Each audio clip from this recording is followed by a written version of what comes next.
Um, so welcome to you all. Right, just we'll introduce ourselves, and for the purposes of those people who may be watching at home, welcome to you if you are or will be. I'm Peter Fox, Leader of the Council. Phil Murphy, Cabinet Member for Resources. Richard John, Cabinet Member for Children and Young People. Bob Greenland, Deputy Leader, Responsibility for Enterprise. Paul Jordan, Cabinet Member for Governance. Penny Jones, Cabinet Member for Social Services, Safeguarding and Health. Sarah Jones, Cabinet Member for Social Justice and Community Development. Thank you very much. We have apologies from Brian Jones, who's having to have a hospital appointment today. So we wish him okay with that. And Councillor Greenland is going to be leaving us once he's presented the first substantive report due to other engagements. Officers, obviously, if you get asked to contribute, please could you introduce yourselves as well. We have also apologies from Councillor Simon Howarth, leader of the independent group, but I haven't heard from other opposition leaders. Okay, so we'll move into declarations of interest. Anybody have any interest at this point? Any member in the room? If not, or rather, if you find one as you go through, please declare it verbally and fill in the appropriate format. Okay, and can I welcome Councillor Smith as well? Welcome as well. Okay, so we'll move on then to item 3. There are no reports from select committees going forward. I wonder if we still need that item there constantly, because it looks as if there isn't work going on in select committees, and clearly there is a huge amount of work going on in our select committees. And we were going to receive reports back from select committees at certain times, and I'm just conscious that's constantly on the agenda, and I just wonder if it's, in fairness to selects, should it really be there like that, you know? For me, it was an item that was introduced last time by your scrutiny officer, Hazel Islet. I think it was at the cabinet meeting, might have been at one of the other scrutiny meetings. It was the cabinet meeting, was in this room. That there should be sort of an acknowledgement that scrutiny committees are actually scrutinising, they are actually working. Yeah. Doing. And exactly right, and we know they're all doing it. It's just unconscious. I read out every cabinet meeting, no reports from select committees, but clearly, you know, there is a huge amount of work going on. Sorry, I was just going to interject there. Right, thank you. Just support the comments that Councillor Smith has made.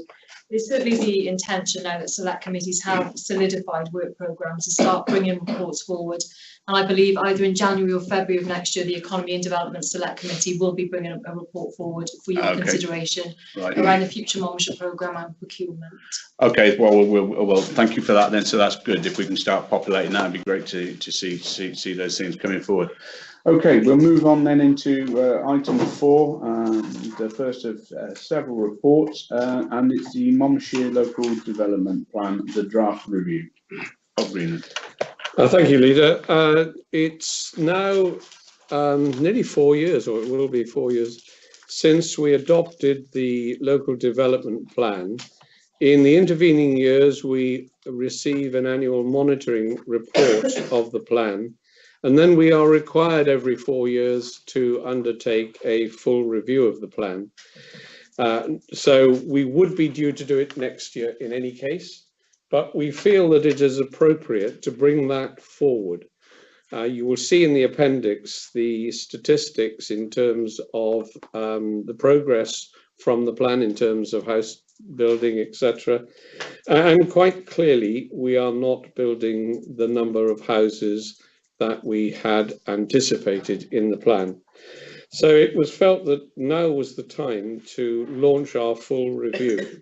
We could bring it simply and deal with it ourselves, but we feel that the right thing to do is to put it out for stakeholder consultation first. Normally, you would put this out for a period of around about 6 weeks. However, we've got Christmas in between, and so to allow that, we would like to put this out for an 8-week review.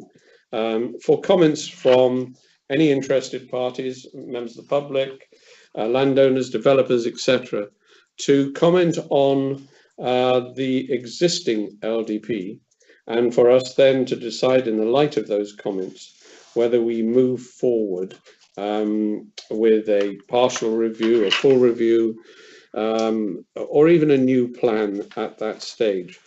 So that is the purpose of the report. I'll read out the recommendation just for clarity.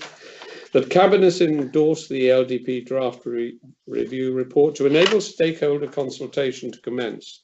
The consultation will help inform the extent to which stakeholders consider that the current LDP is operating well, and any changes or revisions they think are necessary with appropriate evidence and reasons.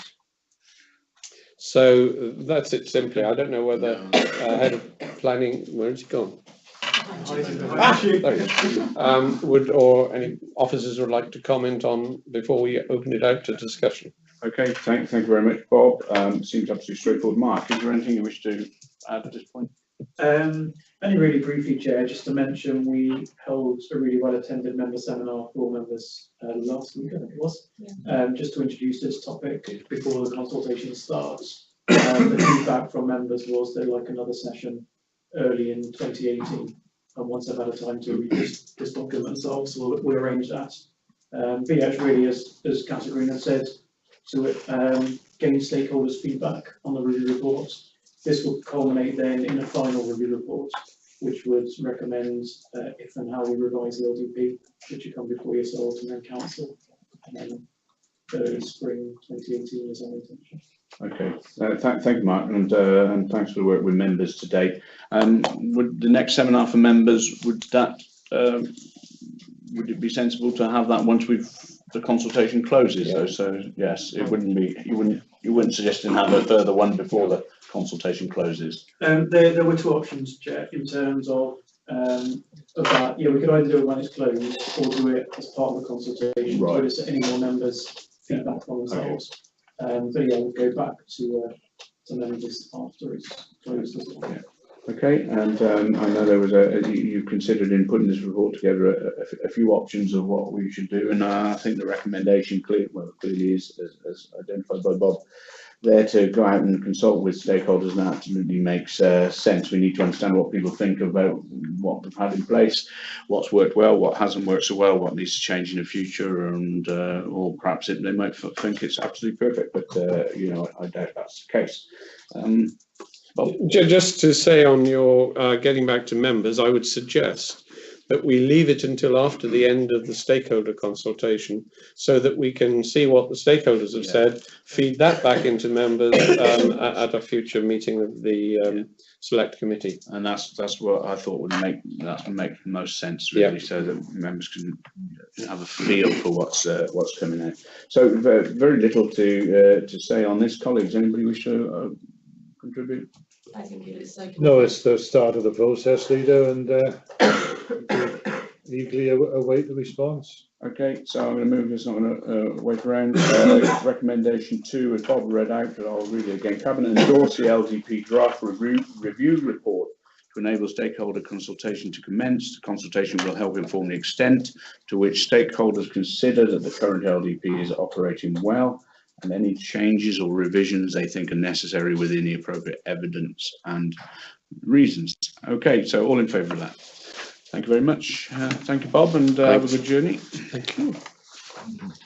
Right, so that takes us straight on into the next report, and very key report, and that's the safeguarding evaluative report from April to October. Councillor Penny-Jones. Thank you, Chair. We welcome this report from the Corporate Whole Authority Safeguarding Group. Embedding and sustaining the highest standards of safeguarding is a continuous endeavour, and the purpose of this report is to evaluate the progress made by the Council's key safeguarding policies and priorities in the period April to October 17. The report monitors the effectiveness of the work that is in progress to support the Council's aims in protecting children and adults at risk from harm and abuse, and reports progress towards meeting the standards required and outlining the Council's corporate safeguarding policy.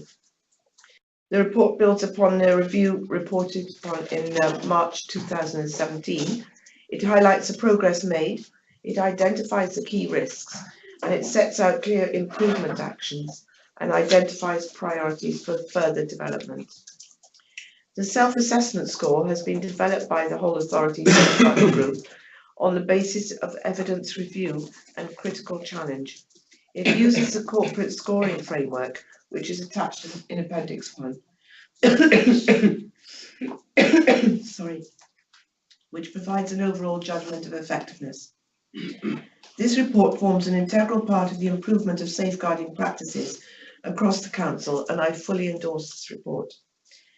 The recommendations are note the key safeguarding risks and approve the priority improvement actions as set out in Appendix 2 of this report, and to endorse the evaluation of safeguarding progress set out in Appendix 5 in this report.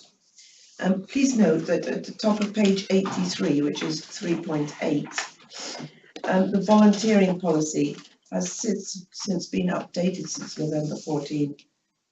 It was updated recently in November 17. Thank you, Chair. Right, thank you very much, Penny. Claire, can I invite you to perhaps talk further to the report? Thank you very much, Leader. As the Cabinet Member has said, this is a progress report really for the first 2 quarters of this year, and it's the first full progress report that you'll have seen, which reports on the safeguarding policy, which was approved by full council in July this year. It takes those 5 cornerstones of safeguarding, which is set out within the policy, and tries to set out very clearly and transparently where we are, any risks that we're facing, any good practice that we've got in place, and what the priorities for improvement are. We have used the whole authority safeguarding group, which is made up of heads of service and chief officers from across the council, to agree those scores in line with the corporate assessment framework, and we've been very challenging to ourselves really to make sure that we're only giving ourselves scores where we've got clear evidence to demonstrate. So just because there's lots of something happening, if we can't really understand the impact, then we're challenging ourselves about how we would score ourselves in that context. Just at a very headline level, because we're asking you to note the risks and we're asking you to note the progress. You know, we've got some real strengths around safeguarding within this authority. We've got strength, I think, in our governance arrangements, in that understanding that safeguarding really is everybody's responsibility, and you know, real progress being shown to embed that across directorates within the authority, so not just within CYP and education and within social services, but in areas like operations, tourism, leisure and culture, etc. The self-evaluations that are being done are showing an understanding of what safeguarding is. We do have risks in terms of safeguarding, and this is the first time you've seen a safeguarding progress report which has included a risk register. Some of our risks are around our own information systems and our abilities to give you the right information around training levels right across the council, you know, volunteering recruitment right across the council, but you'll see that all the risks are then leading into actions which we've got in place and resources behind those actions to address. So it is a very full report, but I think reflects the importance which this council attaches to safeguarding. Many thanks, Claire. It is a really good report. What I like about the report, even though I'm going to ask some questions on a couple of points, is the honesty of the report, that how it recognises you know, where there's strengths, but also those risks and where there are there's always potential weaknesses. We know that there's nothing perfect, but I think the importance of being self-aware and having a good self-evaluation is absolutely fundamental. That leads me on to a couple of questions. Actually, could you just help us understand a little bit why we marked down in the self-assessment scores there, that preventative approach, and perhaps help us understand why we're not seeing any further improvement in safe services. Okay, in terms of the preventative approach, we have as a council a really strong approach to early intervention and prevention. Obviously, in a safeguarding sense, it's far better to prevent a person or a child or an adult at risk from needing protection before that actually occurs. And some parts of our business, such as licensing, public protection, you can see that in action through the work they do with the trade and through, you know, taxi licenses, for example. We've got then lots of other work which is ongoing in prevention, but in terms of really being able to evidence the impact on safeguarding, we struggled when we were really challenging ourselves through whole authority safeguarding to find the granularity of that evidence. So it's not that there's not lots of things happening, it's not that they're not happening in a safe way, but in terms of really evidencing impact through, then we really need to do some more work to understand how we properly measure and evaluate the impact on safeguarding of that, those prevention services. Okay. One good example where we have got actions in train is another report which is coming this afternoon around early intervention and prevention in children's services, where we're looking at a restructure of the team to achieve better outcomes and impact. And that's the sort of evidence and the sorts of measures you'll see in that later report, which we then need to reflect in future safeguarding reports, because that will, absolutely impact, if it succeeds, on the numbers on the child protection register and being managed at the more highly escalated part of our system. The safe services one is a similar sort of story, really. That this is potentially a very vast area of what we do as a council. It's how we engage through partnerships, through commissioning arrangements, through grant funding, with everything which is out there and not controlled directly by us as a council. And we've got very strong arrangements in place in parts of our business where safeguarding is absolutely embedded into the way that we contract. What we haven't done is to set out a clear set of standards for that right across the council. So if somebody were to come in, and we've asked internal audit to do some work with us in the next quarter around this, we haven't set our stall out in terms of what they'd actually audit us against. Right. So if I give you a couple of examples to bring it alive, passenger transport unit will contract for home to school transport and other things. Obviously safeguarding is part of those contracts. At the same time, another part of the council will be property services, will be taking forward contracts which provide catering and cleaning into schools. They'll have a set of safeguarding standards. What we haven't done is to read across to see, are they the same safeguarding standards, to set out very clearly our expectations about what they are, and then to get us to a policy position which we can check and measure ourselves against. And that's what the piece of work in the next period is to do, to set out that policy position, and then for internal audit to come in the next quarter to check out where we are against that policy position to support that continuous improvement. So would it be fair to say then that just because they're scored both 2, there has been progress made in driving toward that aim? So if you could break down the 2s, this would be moving toward a 3. I think we're if you look at the detail within the report, there's far more information in the sort of the appendix 5 as it is around actually what's in place across service areas. The definition of 2, I think, is significant weaknesses. I think our weakness is that we haven't got a stated policy position that we're then properly measuring all parts of the council against, and those are the actions for the next period. Okay, thank you, Claire. That was really helpful. To reiterate, the council safeguarding is every one of us responsibility, all the way through the organisation, cabinet members and officers in every portfolio, and we're very mindful of that. And and I think this report reflects well our really hard focus on safeguarding across the organisation there. So thank you for the work on that. Yes, Penny. I'm just going to add that by January there's going to be a robust risk-based contract management and quality assurance process in place as well, isn't there, especially for the volunteer groups. And also, in my view, the training stats and data will be more easily accessible. So these are all pluses and progress. But everything is ongoing, and as it should always be with safeguarding, it will never end. Yeah. Okay. Colleagues, anybody wish to add? By the end of the year, will all members have undertaken some form of safeguard training? We trained a number of members during the induction period to level 1, which is a level that we've set in a very specific training programme for councillors. There's more training which I think it's important to put on record and to get out to other group leaders as well after council on the 14th of December, available for anybody who didn't manage to get to that first session. And then we've put some specific safeguarding training at level 4 for cabinet scrutiny leads who've got particular roles in terms of safeguarding. So it is beholden in the responsibility, I would say, of every councillor to make sure that they've accessed the right training for them. And the names of the people who have not done will be forwarded, Yeah, have not completed the course. Anybody? Okay. I think it's really good having a risk register there. And and we need to keep a focus on that risk register. So members, you've already looked at it and know that keeping it live and monitoring it, and if there's any move in those risks, we need to be aware of. So happy with that, and then the progress is in Appendix 5. So colleagues, I'm going to move us to the recommendations then, and they are. I'll get back there.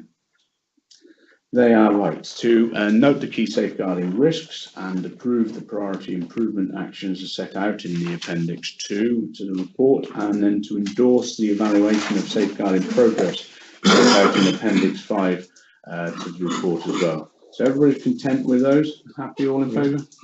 Thanks very much. Thank you, Claire. Okay, let's move on to the next report, and that will be the Seven View reprovision, new build residential home. Penny Jones again. Right, this is a preliminary report, a gateway document really, giving officers permission to extend this report to extend it to a detailed business case, which will have detailed option appraisals in the end. But the purpose of it now will be this report presents the initial case for the development of a new residential home to replace the current services provided at Seven View Residential Home in Chepstow. This development is a unique opportunity for Monmouthshire to lead within the county and nationally on a new model of residential care based on bespoke building design and a bespoke staffing model that supports the highest possible quality of life for people needing 24-hour care who are living with dementia. The report explains the reasons that underpin the need for this development, the options available, but specifically seeks approval for the commencement of the next phase of the project, and that is this gateway document. The recommendations will now just include 2.1 and 2.2. The 2.1, the Cabinet give approval for the formal commencement of the second phase of the project. Phase 1 explored the feasibility of the project and the development of initial designs and associated costs. Phase 2 will see the development of a formal business case. And 2.2, to approve in principle the decision to re-provide Seven View Care Home on the Crick Road Estate site, subject to subsequent approval of the detailed business case. Recommendation 3 was omitted at this stage, prevent the Cabinet being limited in its options at this stage and in the future. Yeah. Okay. Thank you, Penny. I know Colin's with us. Colin Richardson, good to see Colin, and perhaps you join us. I mean, this isn't. I know it's in its early stages, but it's an exciting development. A lot of work gone on already, and this one sits in my own ward personally. Not that makes any odds. I would welcome it wherever it may be situated. Some real focus around dementia, and I know when we talk about a later report in the agenda today, how that wider thinking around dementia-friendly environment is important. Colin, is there anything you want to add to what Penny said, to share about your thinking or whatever around the potential home? I'll just echo that it is a very exciting project, and it really is an opportunity for us. And I think this is about just having a view to the future, because there is a shelf life on Seven View. It's not immediate, but I think it is prudent to plan for the future. I think as part of the development, as part of the detailed business case, and certainly coming out of recommendations from Select Committee, the business case will be presented as part of a wider commissioning strategy around residential and nursing care, particularly for older people living with dementia in Monmouthshire. Certainly that was something that other members wanted to see, so that will be a part of it going forward. Yeah. The initial feedback, I've been working with Pentan Architects in Cardiff, who are really pleased with the initial designs going forward, and we've also done some initial discussions with the University of Stirling, who are specialists in dementia care design. and they're describing these initial designs as very strong and certainly in line with all the design principles around dementia care. So I feel that we've got a strong platform and foundation going forward, but there's a huge amount of work left to do. Yeah. I think the appendix, if we've got attached the various plans and different things of what it could look like, it looks really good. I'm conscious that some members maybe, or officers, you may be looking at two different reports as well. I mean, for instance, on ModGov today here, I've got a slightly older report, I think, which is still on here, and other people who are accessing ModGov today have got a slightly amended report. I'm not sure what that could. Well, I think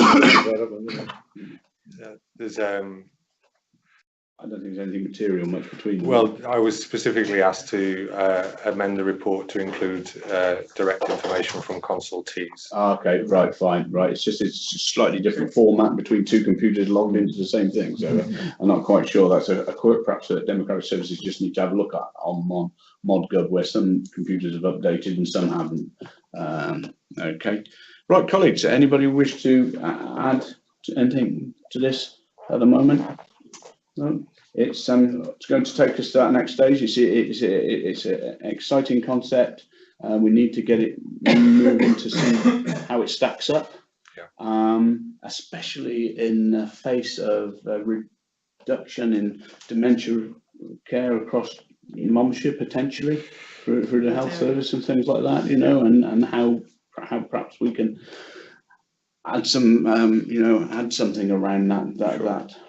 Yeah, I understand. It's really important. I'm just going to say the aim is really to provide longer term provision for dementia care, for a dementia care community. I mean, it's such an ideal thing. We could be leading the way. Monmouthshire could be leading the way in this, and it's something I think we should be really proud of. The other thing to point out is that a report will come back to Cabinet, won't it? Yes. And a members' seminar in February and select committees, so it will be brought to all members. Yeah. Okay, and as you pointed out, we're going to drop off 2.3 at the moment. It's premature to receive that recommendation at this point. We need to obviously look at everything around the business case and in the financial round when we're looking at capital and all of those things. So, but the 2.1 and 2.2 are in principle, and we can strongly support those, I think. So, colleagues, anybody wish to add anything further? No. Is any officers need to add anything further? No. Okay. All in favour then. Recommendation 2.1 and 2.2. Did you read those out before? You did, didn't you? I did. Yes, right. I did. Okay, fine. So hopefully that's recorded. So 2.1 and 2.2 is carried. Thank you for that, Colin. Okay, right. Let's move on then to next report, and that will be when I get there. Right, so we're on 14, and that's delivering excellence in children's services, and there's a range of sort of interlinked reports now, which we'll probably cover in a sort of a collective sort of way, but clearly linked. But I'll hand over to you, Penny, to open up. Right, thank you. These have all been brought to Cabinet because they're part of the Children's Services Improvements Programme, which full council approved in January 2016.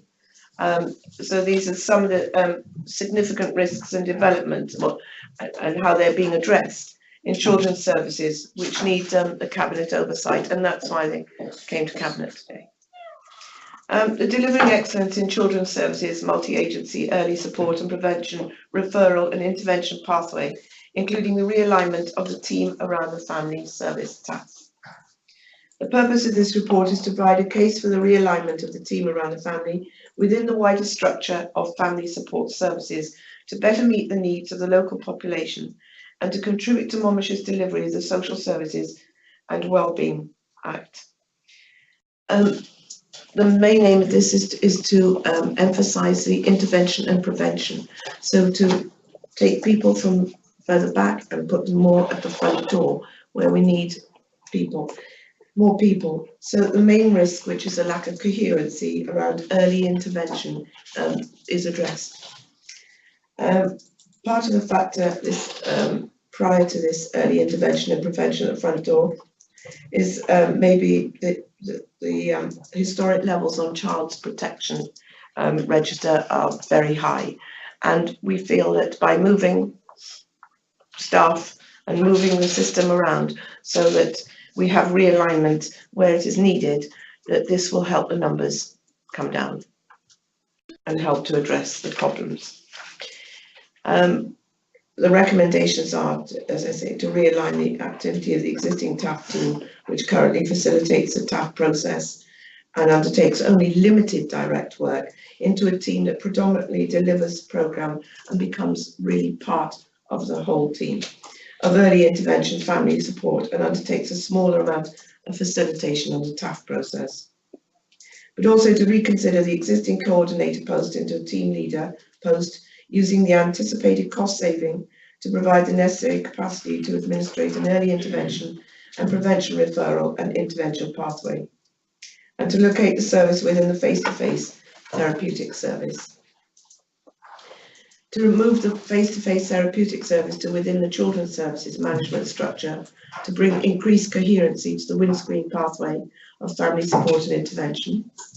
To create a multi-agency early intervention and prevention referral and intervention pathway to manage referral and allocation of children and families seeking pre-statutory services family support. And to develop a step-up, step-down protocol and referral pathway which enables vulnerable families accessing support at both a pre-statutory threshold level and post-statutory threshold level to have their needs appropriately met and ultimately reduce the numbers of children requiring statutory support, and in particular the numbers of looked after children. Thank you, Penny. And I don't know if you want to take that as one, or well, whether you want to probably dispense with. I think we will probably dispense with one at a time in all in. But Claire, is there anything you want to add on the TAF or No, I don't think there's anything to add, but I'm happy to take any questions. Okay, I'm just conscious that, and I know we have to have reports written in a certain way. I'm reminded from yesterday's briefing about council speak, and I'm conscious there's an awful lot of people who may be at home. Well, I don't bet there will be an awful lot, but there may be some people at home watching this over Christmas and wanting to know what a step up, step down protocol might be, or what happens when you know what's this front door stuff, and I'm just conscious we've got to try and get into the mindset of helping people who might want to understand what we're doing more to understand what we're saying really.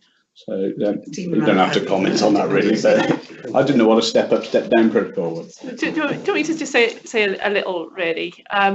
We've got very, very high levels of number in Monmouthshire compared to our historic position on the Child Protection Register. When you're on the Child Protection Register, a child and a family come with all sorts of statutory frameworks and management of risk around them.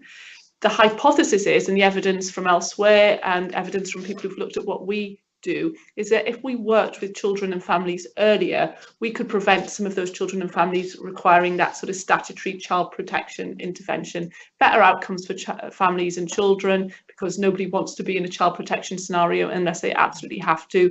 Better outcomes for us financially and in terms of effectiveness of our offer. So what the review has found is there's all sorts of capacity all over the place, but it's not been working holistically and coherently as part of one offer. The step up, step down bit, sometimes talk about that when people go into hospital, don't we? But really it's step up, step down from being in a statutory place to being worked and risks being managed in a non-statutory place with the right interventions and the right support at the right time. And that's what this report aims to do, to bring that resource together. Thanks. I just wanted to air that for the purposes of people might be looking at. Thanks. So some good recommendations around TAF, a really important function. So I'm going to take those. I'm not going to read them out again. I'm going to take 1 to 1 through to 1.6 on block, as Penny taken them out. Are we all in favour of that? Thank you very much.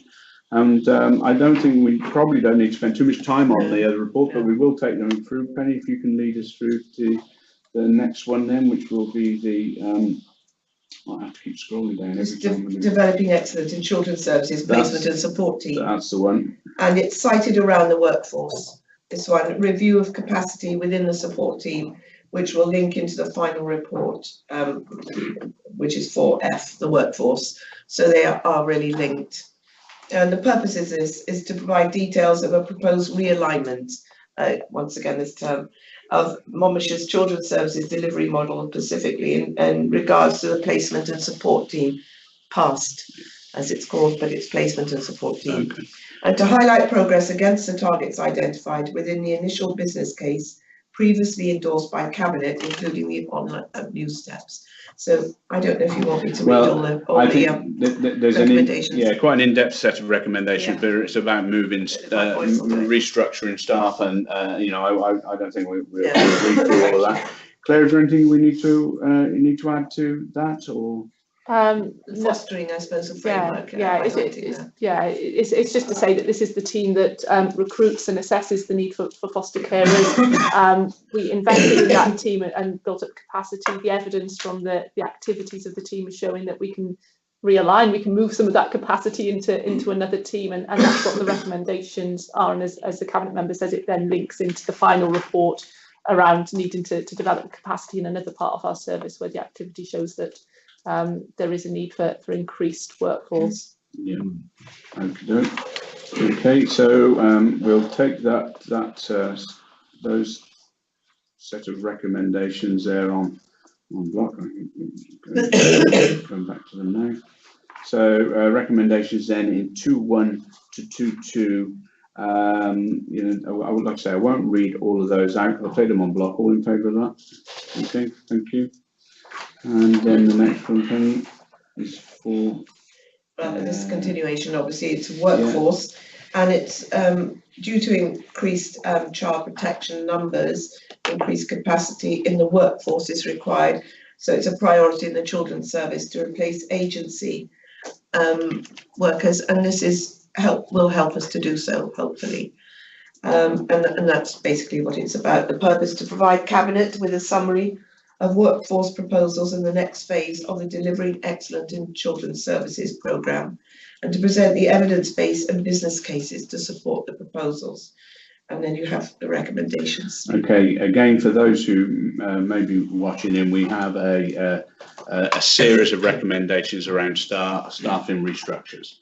Okay, so is there anything we need to know on the financial implications linked to this? We haven't considered that to this point.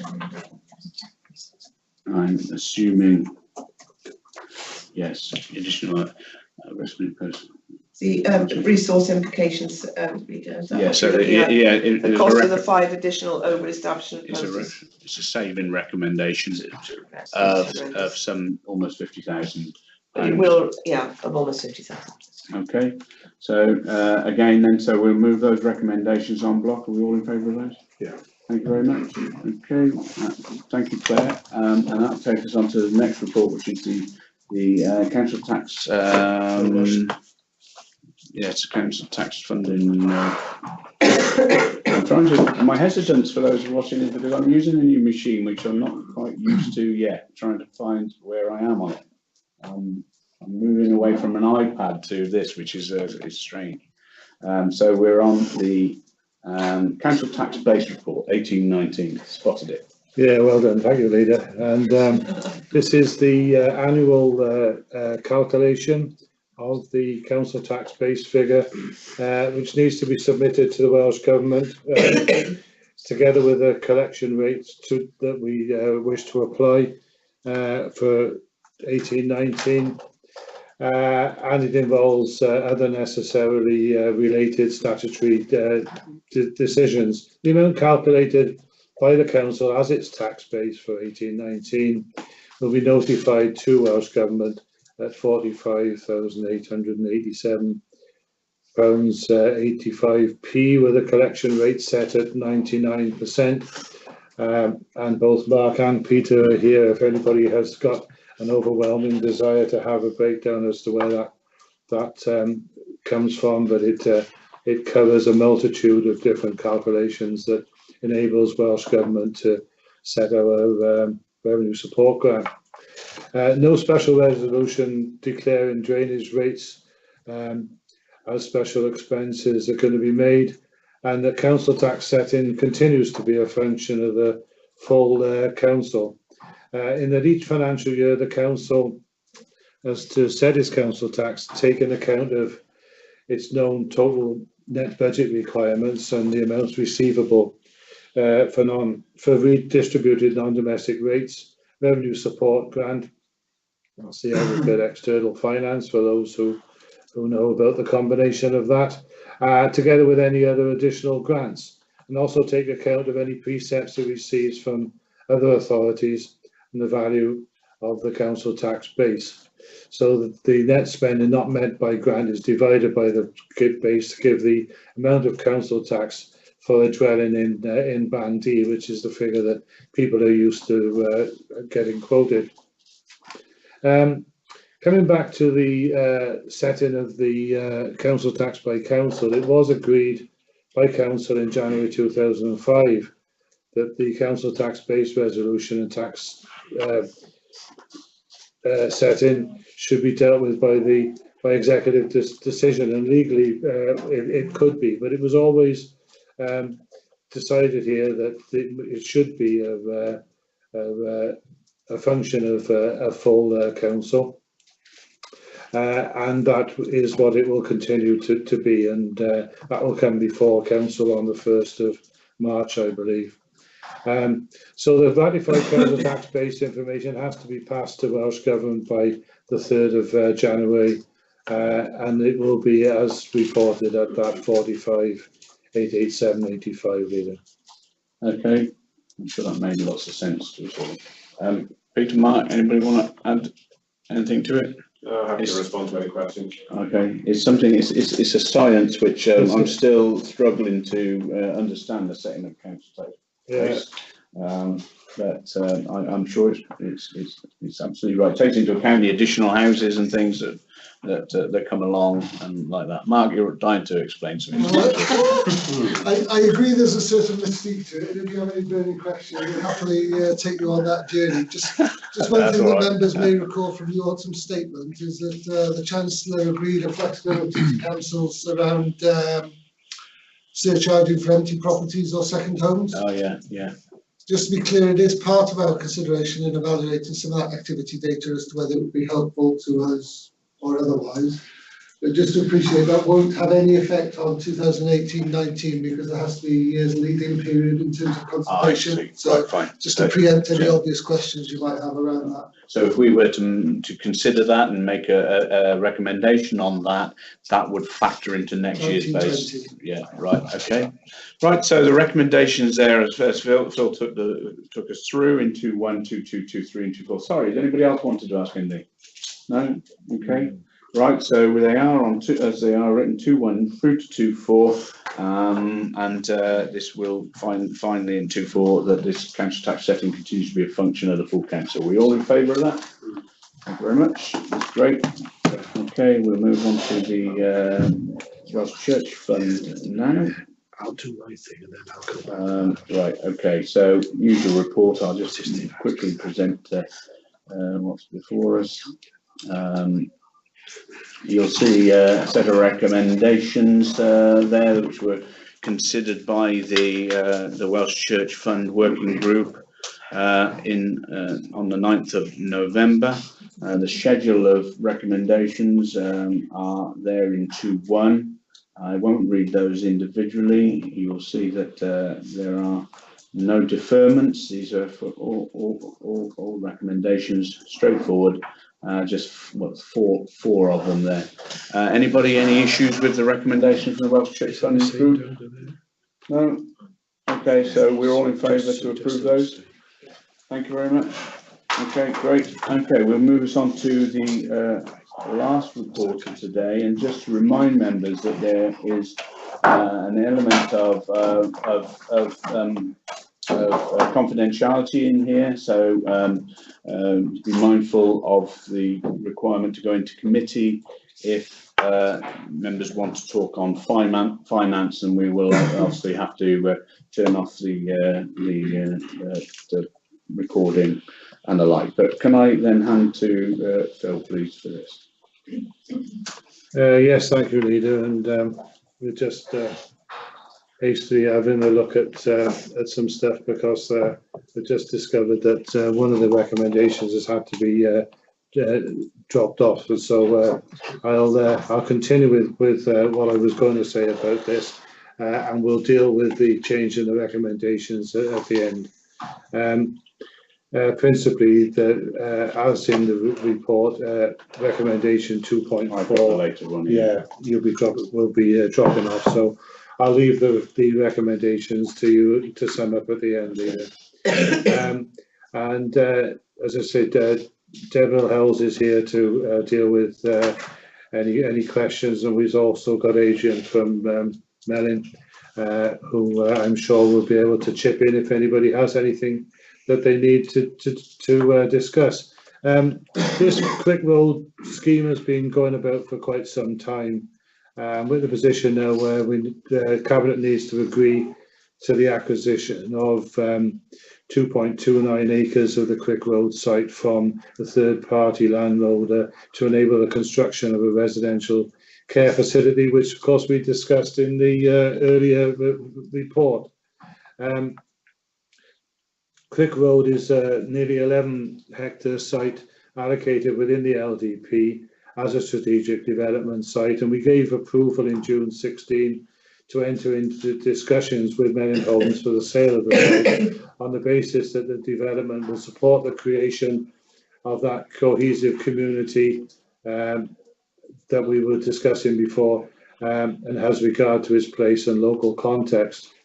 Council officers and Melin Homes have been working collaboratively to design a scheme that has regard to its rural context, a sense of community and belonging, and underpinned by the dementia-friendly principles that again were in the other report. The outcome will provide 285 homes, 71 of which will be affordable. The purpose of this approach is to create a long-term relationship between the parties and for the design to consider and, where possible, mitigate legacy issues that can arise from the development. So the proposal seeks to move away from the traditional transactional approach where financial considerations have precedence over social value, and instead give them parity in our development and decision process. So in other words, we're trying to break away from the norm here and create something which hopefully will be a model for other developments, not just in the county but elsewhere. So the approach marks quite a shift away from the traditional contractual model, and enables us to work far more collaboratively to maximise the benefits. I can move to the recommendations now, Leader, and they are as in the report that you've got in front of you, which I'm happy to read out, or you can. It's entirely up to you. Yeah, I'll take them through in a minute. Deb, is there anything you want to add at this point? Only to say, really reiterate what's already been said. It's been a long-term approach in terms of where we've got to now. We are going into this on the basis of maximising financial and social value. We've tried to give parity to both. We believe that we've achieved that with the agreement that we've reached. We are seeking an independent valuation to ensure that the deal that has been struck reflects market value, which is an obligation that we have to do under Section 123 of the Local Government Act. But at the same time, because we've entered into this dialogue with Melin Homes, we are developing a long-term relationship with a partner that has a long-term relationship with our community, the site that it's building, and in the longer term. We've been very clear that the design brief around this site is around dementia principles and also around boundary principles. So those that aren't aware of those, that's about making sure that we don't have haves in one area and have-nots in another. It's about integrating and developing that cohesive community. We've developed an open book approach. We've done a lot of due diligence on this site, so we are aware of the abnormals. We've gone through heads of terms. We are comfortable with the approach, and we have sought independent legal advice on the approach to make sure that we can mitigate challenges. That doesn't mean we'll be able to offset challenges. They may well arise, but we have, through the approach that we've taken, tried to mitigate those. Thank you, Deb. Thank you, Deb.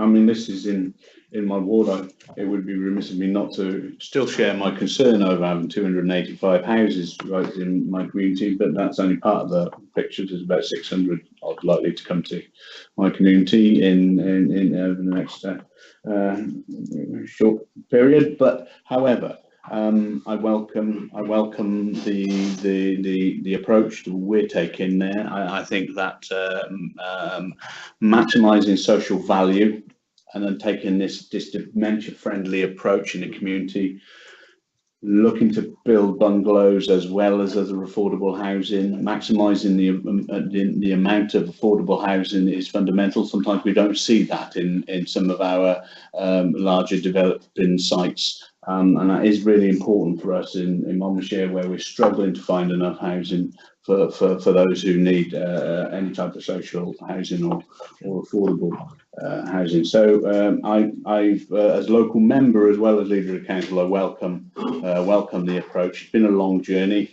It'll be good to see things move forward at some pace now, I hope. So colleagues, anybody wish to add? Yeah, all being well, what timescale do you put on this? So the actual application is ready now to start public consultation. So we've got a detailed panel application ready.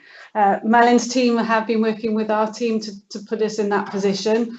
I wouldn't anticipate that we will be starting any public engagement around that until early in the new year, because obviously Christmas, we wouldn't want any delay or people missing out.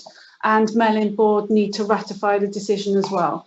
So assuming we start that public consultation on the planning in January, 28 days public consultation process, then we'll need a period of time to reflect and review the feedback that we get.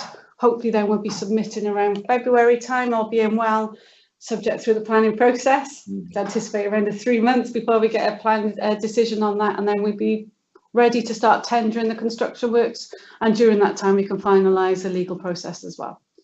Hopefully by the end of the calendar year we'll be on site. And it was remiss of me also not to mention the strong relationship we have with Mellon. Excellent partner we work with in many ways. So it's an exciting opportunity to work with you on a new, a new initiative really. So Adrian, welcome and thank you. Is there anything you wish to add? I just want to add one thing really, which I think is fundamental to the last few years, I suppose. Really, it's just a really welcome the opportunity, I suppose, to do things differently. Think a little bit differently, do things differently, and I think hopefully, with the proposals we've got, add some additional value. And I think the mix between the economic derivatives that's needed from the site, but also the social, have been very important to us really. So now just to welcome that and really to echo sort of Deb's already said. Yeah. Thank you, Adrian. Okay, colleagues, anybody anything further? Having heard that, can we anticipate a further development coming forward in the new year? Further development? Well, any further, there's the Crick Road site. Are we looking at anything else perhaps? If this model is successful and is robust enough to withstand any challenges that may come our way, it is certainly a model that we would like to replicate on other sites going forward, and perhaps go further in terms of building as well, doing our own building. Okay. Anybody wish to add anything further? No? Okay, well I'll take us through 3 recommendations here. Recommendation 2.1 is that Cabinet agree to dispose of the land at Crick Road as illustrated on the attached plan to Mellon Homes for the construction of residential dwellings in accordance with the local development plan. That 2.2, that if members agree to proceed with the construction of a residential care facility at Crick Road site, Cabinet agrees to the acquisition of 2.29 acres from a third-party landowner. And 2.3, the head of commercial and integrated landlord services be authorised to conclude the negotiations for both of the previous recommendations in consultation with the Cabinet member of Resources and the Chief Officer of Resources. Okay, those are the 3 recommendations. Are we all in favour of those? Great, thank you very much. And that brings us to the end of the Cabinet meeting today. It's quite swift, and thank you very much, everybody. Thank you, Chair. Yeah. Sorry, on to content. So you have the old report. You're just going to go home.